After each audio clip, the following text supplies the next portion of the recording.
Hello, ladies and gentlemen. My name is Tim. This guy over here is Sal the Celeb Guy. Down below is Uncle Gary. Right next to him is Archduke Kevy. Welcome to Breaking the Code. One topic, no script. And today we have an awesome bit of conversation for you. Variance, ladies and gentlemen, cash grab or opportunity. We are going to deep dive into this, but first, before we do that, we've got to get some business out of the way. Ladies and gentlemen, don't forget to find us on all the socials. All you got to do is type in at the CODEX station, and that is where you will find us, your favorite social media platforms, and where we're live streaming right now. Once again, all you got to do is type in at the CODEX station for all your Codex needs. We also have a Patreon.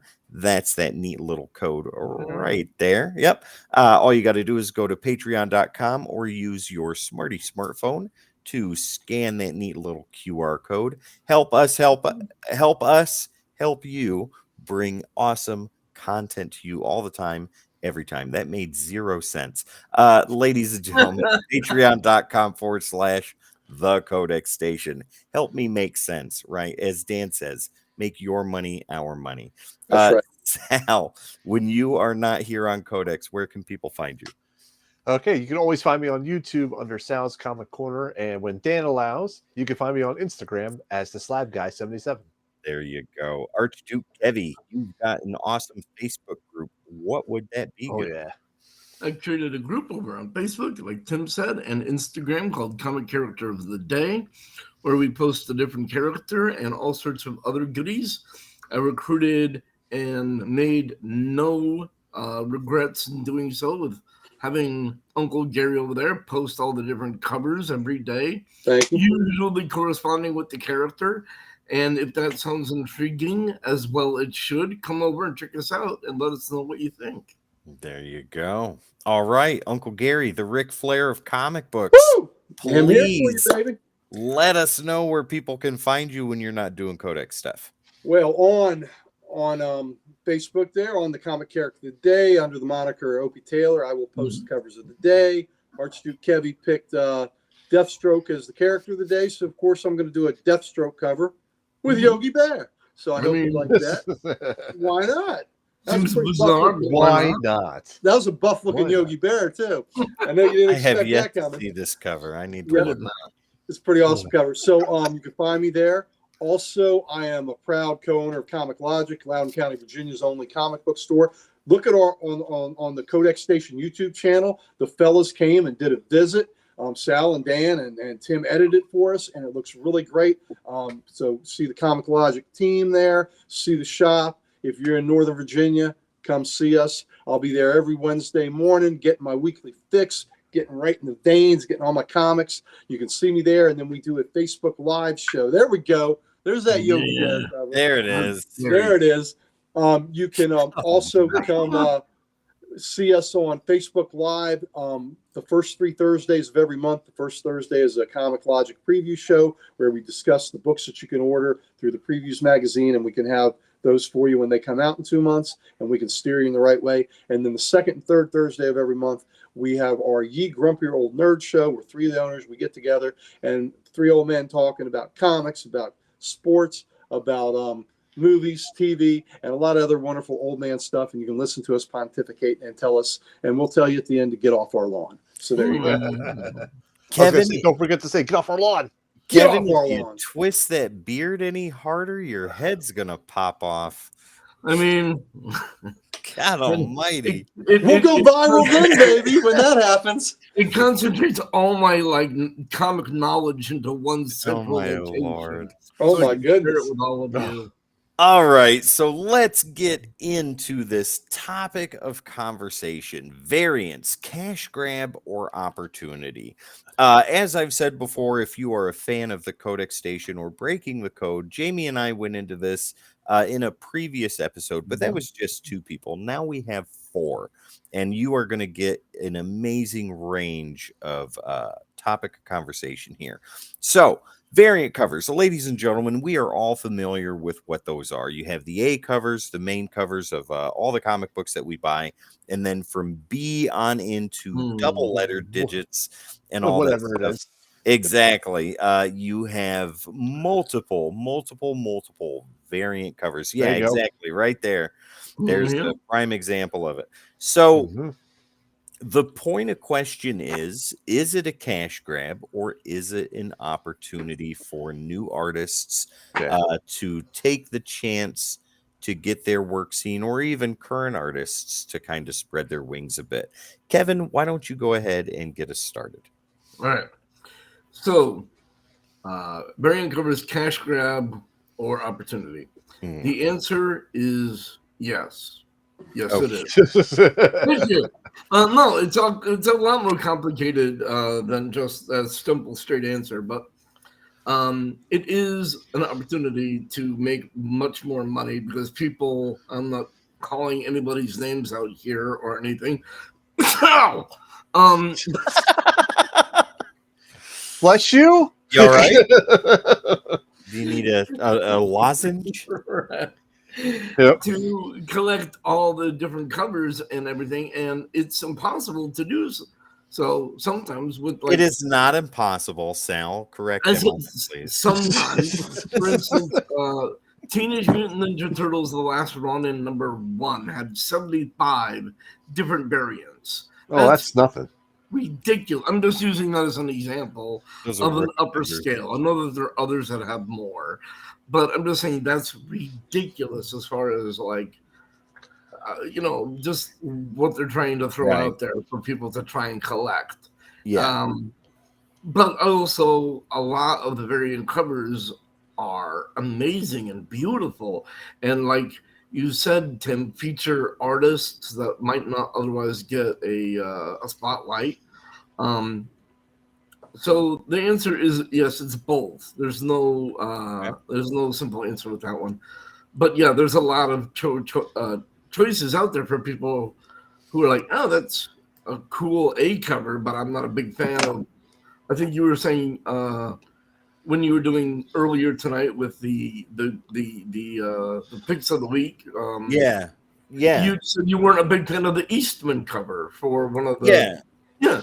So I or Sal or Gary or somebody else might like, oh, I want Eastman's work. I want Eastman's, whereas you pick the B cover if you're not a fan of that. There's just options available Yeah. for everybody with the variant covers. So I think it's a little bit overcorrected as far as like way too many. It's become far more prevalent. I Mhm. think I would not mind going back to everybody having the same issue, just whatever cover it is. Okay. Going back to the basics, going back to the purity of what we used to have. I'm fully in support of that. And who knows what the future might bring? They might actually have a correction and go back to one cover, one comic, and Mhm. then that's it. Which Not gonna happen. No. you don't get something ever. That's a pipe dream. Not gonna happen. Let me go ahead and throw my 2 cents into this. Yeah. So let's take the opportunity first, right? The opportunity is definitely there, and I think some artists that are incredibly talented now got their start on variant covers. Right. One that I can think of is A.L. Kaplan, who's hmm doing DC work right now. A Got friend of the podcast. friend of the podcast, absolutely friend of the station. hmm He got started in Boom Studios doing Maw and Right. things like that, moved on to some other titles, but started doing variant covers for hmm DC. And it was a great platform for him to get his work out there. Yeah. Maybe that's me being a little biased because we've talked to him more times than not. Mhm. But the opportunity was there, right? Yes.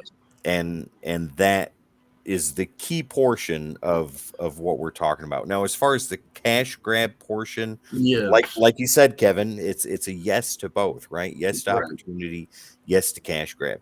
So the cash grab aspect comes out immediately. Like I'm looking right at DC on this because their A covers are $4.99 and their B covers are $1 higher. So you're Yes. paying for that card stock, you're paying for Yep. the alternate artwork. Right. And that in itself is a cash grab. Marvel, for the most part, keeps their variant cover prices the same as the A cover prices, either $3.99 or $4.99 across the board. Every now and then, I think it changes, but more often than not, they pretty much maintain. Now, where you go ahead. But they also are going back to a lot I've seen of the special effect covers Well, that yes, they it's did true. in the 90s. Like there's been a bunch of foil Right. covers.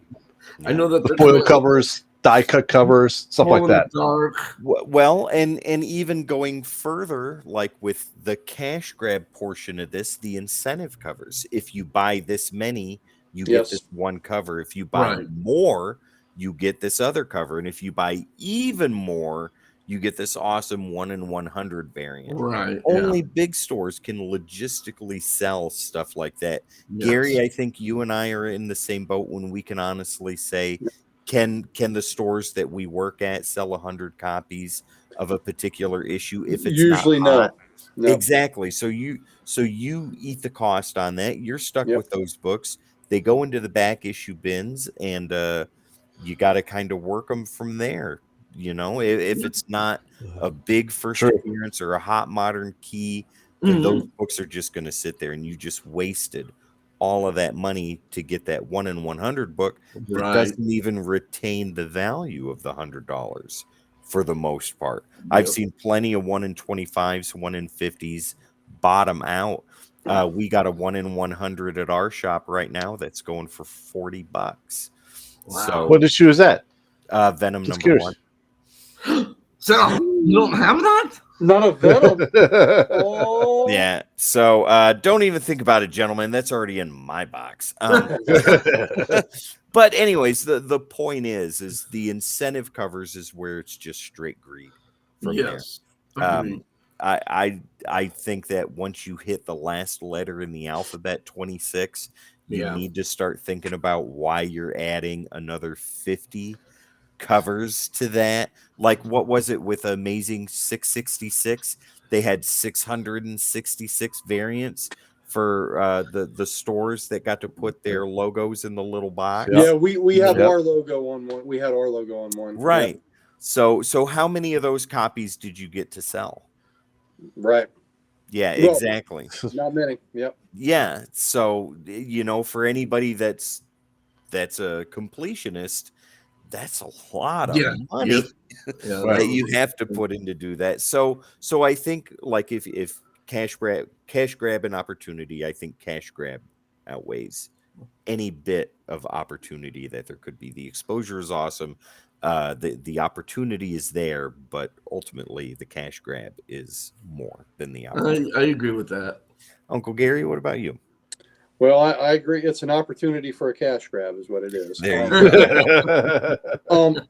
I will say this though, Tim. You and I are in a position where, because being a co-owner of a comic shop, Mhm. those variant covers are very important for us to make money on. Okay. Right. So yes, does the comic company get money on? Are they greedy? Sure. But those alternate covers are very important because we come in and, somebody comes in and buys 4 different Batman covers. Mhm. That's really helping us out a whole Yep. lot, and so I think now, because of these variant covers, that they are really helping keep a lot of the small independent comic shops afloat.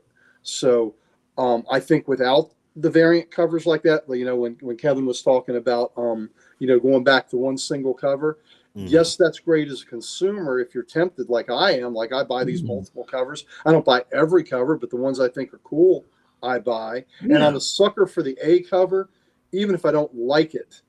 I feel like I have to have the A cover. I'm going to buy it anyway. I just have to have it.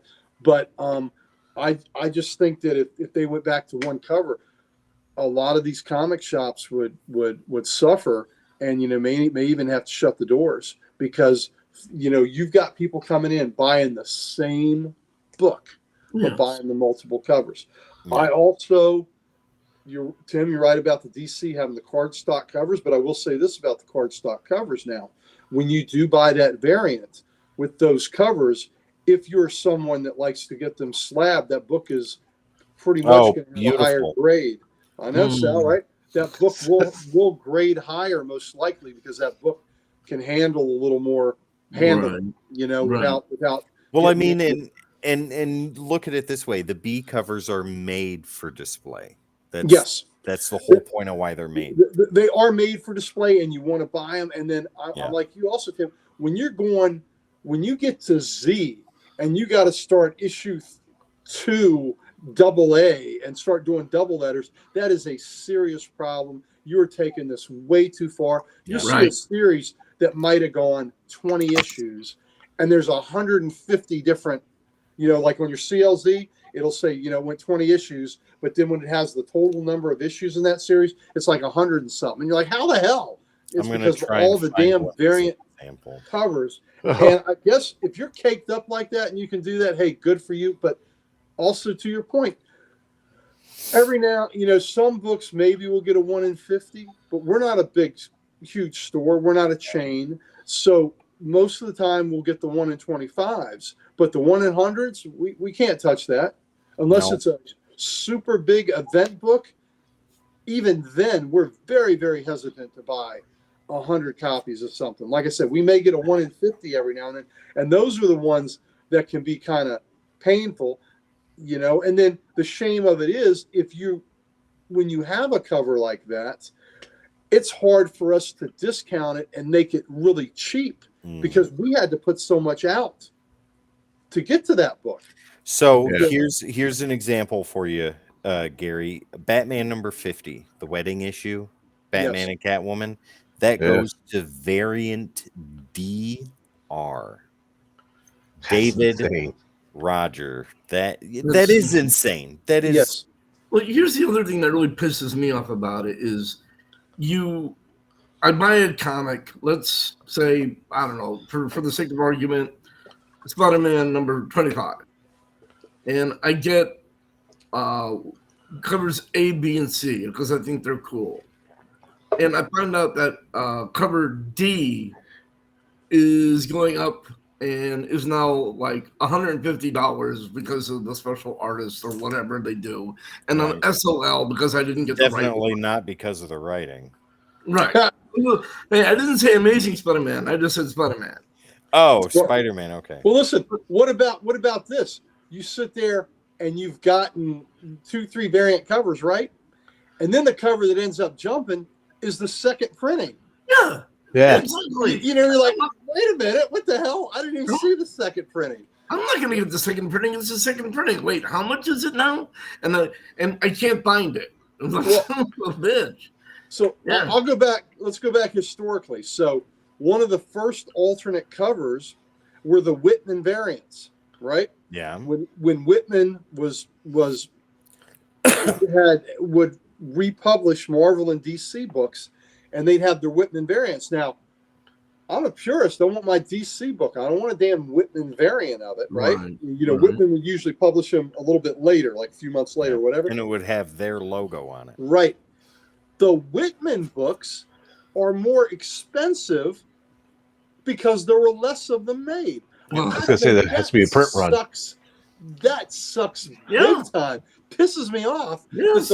But I get it. But the Whitman variants, don't look at my Whitman variants. I don't have any in here, so I don't. But I just don't like it. But listen, I'm not buying the Whitman. A couple weeks ago, I went to the shop show and I bought a bunch of those Marvel team ups, and I didn't realize, but one of them's a damn Whitman variant. I'm like, I gotta get.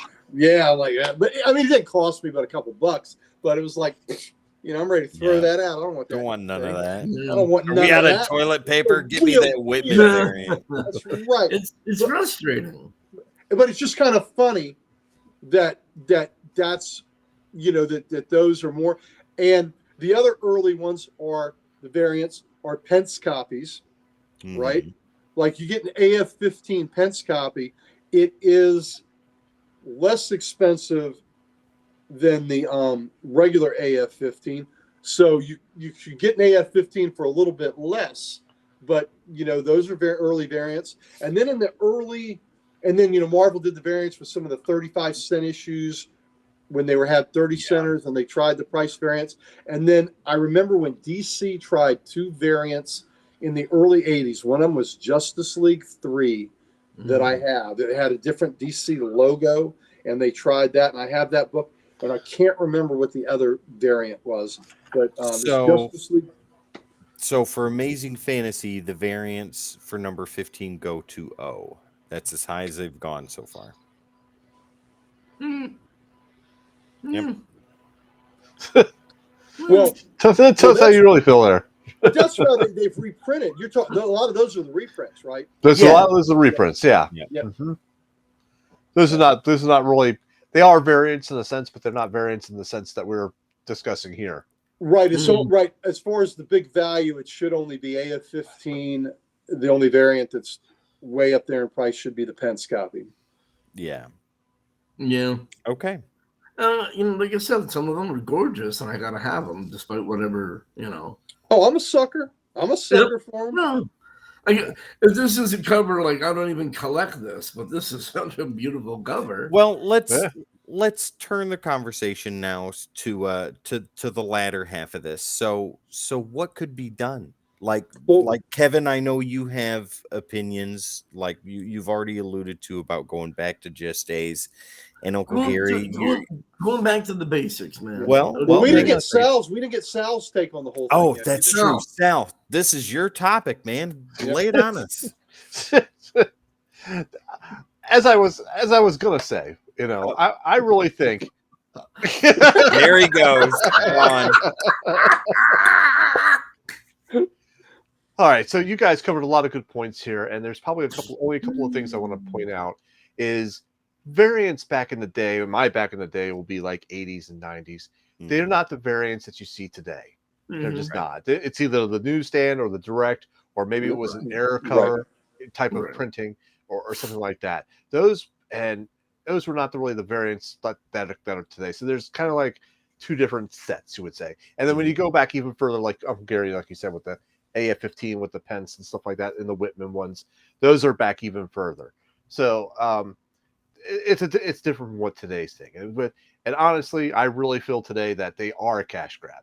And I'll say that more because yes, it's an opportunity for artists to like showcase their stuff, maybe get their name out a little bit more. But honestly, I don't see a ball rolling and see like, oh, there's that artist that did, Batman number 1027, that they printed 5 million copies of, or 5 million different variants of. He did a variant number 3,276. I remember that one. Right. Where is he? Where is he going back out? Where is it enough coverage, or is it enough exposure for that artist to get noticed? To say another company to go out and say, well, you know what, we really liked his artwork. Let's get him to do, Howard the Duck, or something like that.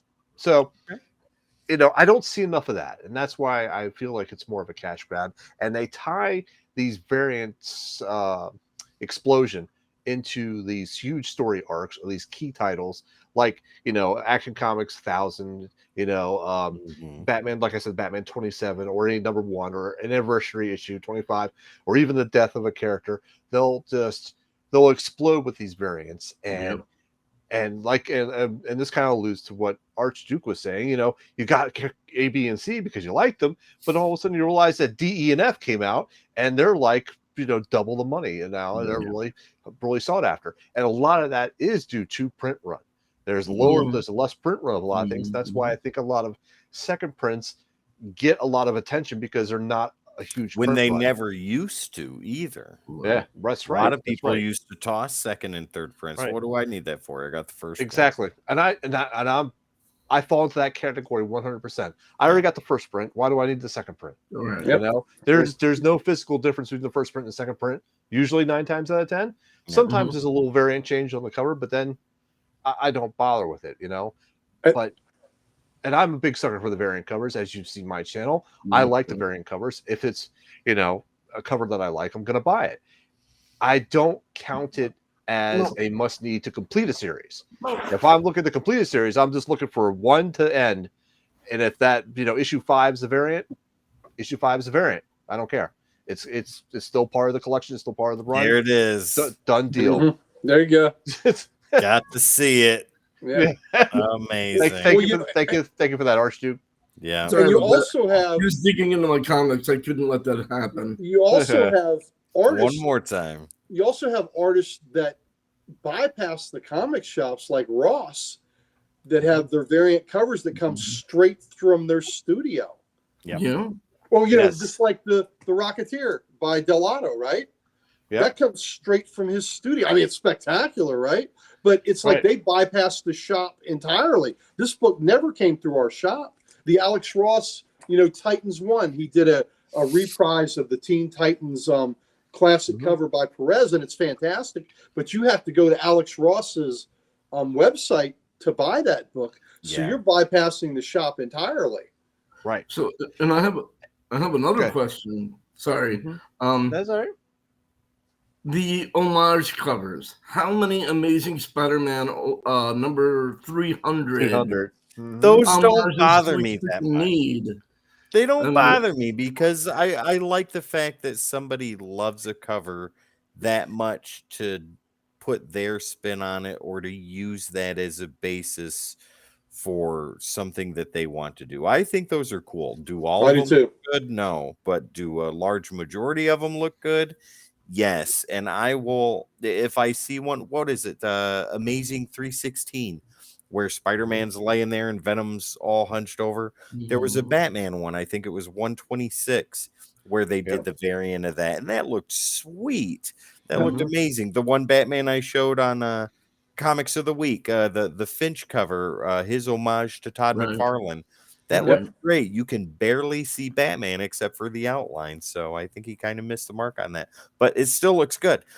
But the point is, like going into that, what do we think could change? What do we think needs to be done? Like I was saying before, Kevin, you say straight A covers. Gary, I mean, you say that variants save local comic shops. They do. Tim, wouldn't you agree? You work in a local comic shop? So my comic shop is smaller than yours. But probably not by much. But we do have customers that come in and buy A's, B's, C's, and D's. And we do have other customers that don't care about the variants, but they are less than the ones that buy multiple copies. And we get the big collectors in there too that will look over the books and check and make sure that they're about as perfect as they can get. And they will get every cover on the shelf. I had a guy come in last Wednesday for Night Terrors and he wiped us out. I didn't even get a chance to put half of them up because he's like, I want all of them. I will take them all. Wow. Yep. All covers, A's through whatever we had. And because our shop is so small, we don't get like the 1 in 10s or the 1 in 25s. We just don't have enough of a base for that yet. But when we do get stuff like that, they go that fast. The foil for Dark Droids #1, that was gone. I didn't even put it on the shelf. I had put it in a bag and he's like, let me see that. Yep, I'll take that. Okay, there you go. We try to take care of our subscribers, when they come in. And then I know, look, as an owner, sometimes there may only be 1 or 2 of the 1 in 25s, and I get the opportunity to buy it, and that's part of the perks of being an owner, that I get that opportunity. But well, I mean, we get the customers that'll come in there that, and this is where, the variants come into effect, because if they're just window shopping, if they're just looking at covers and they could care less about what is in the story, they just want books to display. That's when I'll push variants. I'll look at them and be like, well, we got this, look at this. This is beautiful variant cover, all of that stuff. Yeah. So that definitely falls into that realm, right? Where variants help the local comic shops. I wouldn't say they save them, but they definitely do not hurt. I would hate to not have them. I would hate to not have. Yeah. As a proprietor, I can agree with that 100%. As somebody who doesn't work in a comic shop, that is an aspect to it that I had not considered. Mhm. So I can absolutely see how But having see, variant covers will help your stores. Yep. Kevin, your viewpoint as a customer is just as Right. important as my viewpoint as an employee and Gary's viewpoint as an owner. But Mm. and then Sal, with the display of the books, right? That falls into effect too. So Mm. so that is the cash grab of variance, but it is also the opportunity for all of us, if that makes Mhm. any sense. Yes. Okay. So what I would like to see actually is I actually don't mind the variants and their number unless as long as it's not too excessive. But I want to give more credit to those artists that got that, like they make the cut. Let's say they just cut it to 25. Yeah. Like, okay, issue whatever this is going to have 25 variant covers. Here's our 25 artists. Now, once they signed up and said, "Yep, they signed on the dotted line, I will do variant cover C for issue 25," then they get like priority or they'll get recognition for another book. Like, okay, They let's get say pushed into interiors. they get pushed into interiors, but I want to say more if they're strictly like doing covers. I want them to expand it. Like, Like They Art don't yeah, want to do German interiors. what's that? They don't want to do interiors. They Guy- want to do the cover, right? Guys like Art Germ will never do an interior. Yeah, Like that's true. He, our he, like he doesn't our need to. He's making so. I mean, there's so much bank to be made on just doing those Yeah. covers and so on. And the Oh other thing yeah, because that's all I buy from him is his Right. covers. and the other thing is, it is so much harder to do the interiors, right? My friend Kevin Bednards, that was is also one of the co-owners of Comic Logic. He says, "Hey, he says, and he's a good artist in his own right. He says I could make it if I was just doing covers. I could do all right." Mhm. But it's the interior. When you're an interior artist and Mm. you got to draw all those pages and you got to draw that character looking the same way with the same features throughout that whole book and all the different anatomy and the backgrounds and all these other things. He said, doing the cover is the cherry. That's the ice cream and the cherry and all that's the wonderful stuff. But Yep. interiors are hard. That's Mhm. hard work to do all the interiors. So these Right. cover artists that are making bank, like Art Germ and In the Hayek Peach Lee, Momoko, Moko, Yeah. yeah. Our friend over on Comic Character of the Day, John Jiang. yeah, Yep. they don't want to do interior, especially. I mean, but you've got to be of a certain level where you don't need to. But Right. but those ones that's the cherry on top is you're just doing the covers, baby. Right. Yeah. So I like to see them be featured on other books.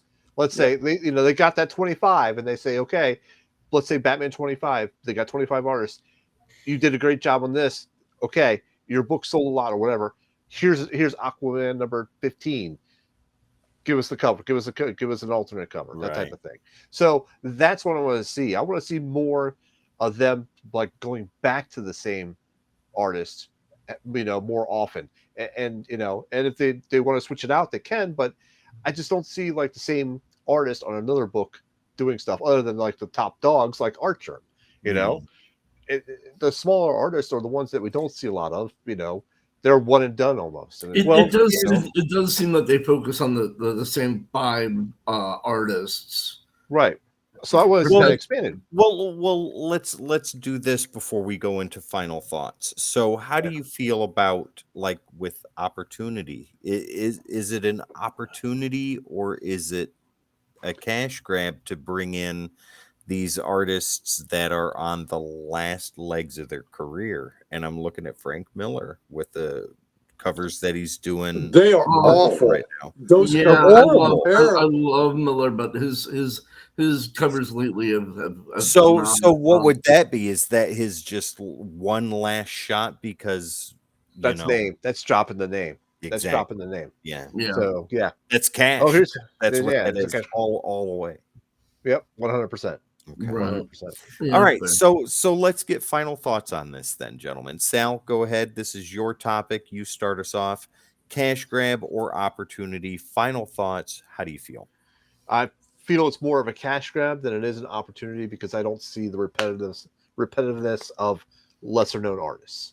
If Fair I see enough. that, then I'll say more of an opportunity. Okay. Archduke Kevy?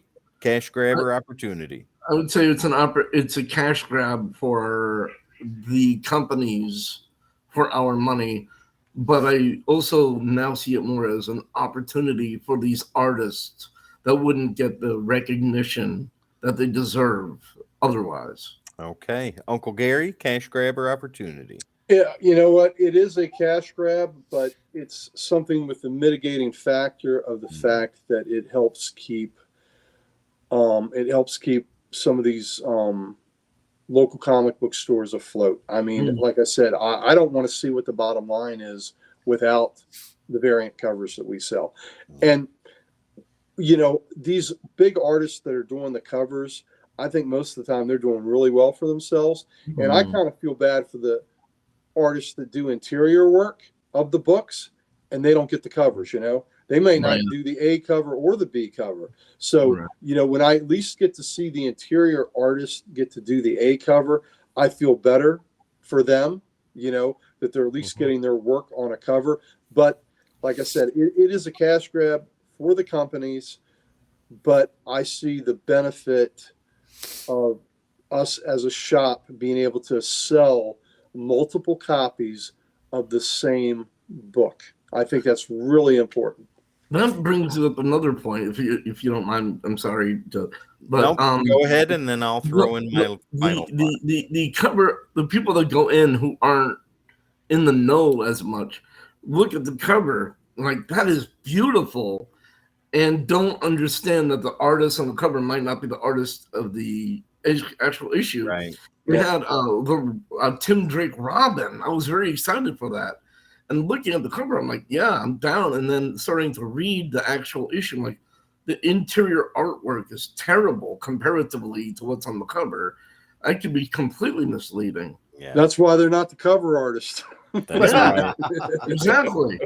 Well, very true. To put the final point on this, I think it's cash grab, 110%. I don't think there's any other way to look at it but that. I think us as consumers know that it is exactly what it is, and we partake in it. As much as we bitch and complain about it, we still walk out of there with 4 copies of the same issue. Yep. Yeah, just four. But just 4. Right, except for Sal. Just 4. But on that same aspect, from a seller's point of view, Uncle Gary, I am right there with you 110% that it is a major cash flow for my comic shop. And I know it is for yours too. Absolutely. Ladies and gentlemen, let us know how you feel about variant covers. Do you feel it's a cash grab, or do you feel it's an opportunity? Let us know in the comments section below. We would love to interact with you and talk with you more about that. But we need to get out of here. Ladies and gentlemen, before we do, find us on all the socials. All you got to do is type in at the Codex Station. That is where you can find us, your favorite social media platforms, or where we are live streaming right now. Once again, at the Codex Station for all your Codex needs. Make sure to go ahead and hit that Patreon right there. Help us out. Help us help you. Not make sense by making sense, by giving us your money and becoming an even bigger part of our family. Be our variants. We are giving you the opportunity to be our variants. We would love that. It would be amazing. And it's more variants in the season of Loki. That's right. More variants than Sal has and boxes behind him. And the QR code. There you go, ladies and gentlemen. Also, don't forget the sponsor for tonight's episode is W Energy. Go ahead and head over to w.gg to get some awesome energy drinks. Use the keyword code -X at checkout to save 10% on your order. Uncle Gary, before we get out of here, please let people know where they can find you when you're not doing Codex stuff. All right. I am a proud part owner of Comic Logic. We're Loudoun County, Virginia's only comic book store. Please come by and see us. We'd love to have you if you're in the Northern Virginia area. You can catch me there every Wednesday at 11, get my weekly fix, and we can talk books all day, baby. We also do a Facebook Live show the first 3 Thursdays of every month. The first Thursday is a preview show where we discuss books that you can order through the Previews magazine and we can have for you when they come out in a couple months. And the second and third Thursday of every month. It's three of us owners get together as Ye Grumpier Old Nerds, and we do that Facebook Live show. Sal's participated in that show with us before, and it's just we get together and we talk. We're in the same room. We get together and we talk about comics. We talk about movies, sports, TV, pop culture. Sometimes notable passings if somebody's passed away. So it's just a bunch of old guys talking, pontificating, and we have a good time. And then you can also catch me on Facebook on the gentleman over here, Archduke Kevy's site that he created, Comic Character of the Day, which many of us got linked together on. And I am under the moniker on Facebook, Opie Taylor, and I am posting covers every day. I do the covers of the day, and a lot of time I'll correspond them to the characters that Kevy picks. And so please come by, see it. I hope you like the covers. I do mostly old school covers, but sometimes I'll do some newer ones. But it's to showcase these books that maybe you've never seen before, and that's the idea. So there you go. All right, Archduke Kevy, when you are not here on Codex, where can people find you? I generally shift into my true form and I surf the skyways under my other pseudonym of being the former Herald of Galactus. But I also post things on Facebook under Comic Character of the Day, also on Instagram. And we would love to have you come over, check us out, be a part of the family. If not for me, then for our lovely Uncle Gary right here. Show that dude some love. Show us love. Right on. Sal, last but not least, buddy, where can people find you when you're not doing Codex stuff? All right, you can find me on YouTube under Sal's Comic Corner and also on Instagram as the Slab Guy 77. Fantastic. And once again, ladies and gentlemen, don't forget to find us on all the socials at the Codex Station. Once again, my name is Tim. This beautiful guy over here is Sal the Slab Guy. Down below is Uncle Gary, the Ric Flair of comic books. Woo! And right next to him is Archduke Kevy, former knight of the Instagram of Facebooks. Ladies and gentlemen, this is Breaking the Code, and we will catch you next time. See ya. See ya. Later, alligator.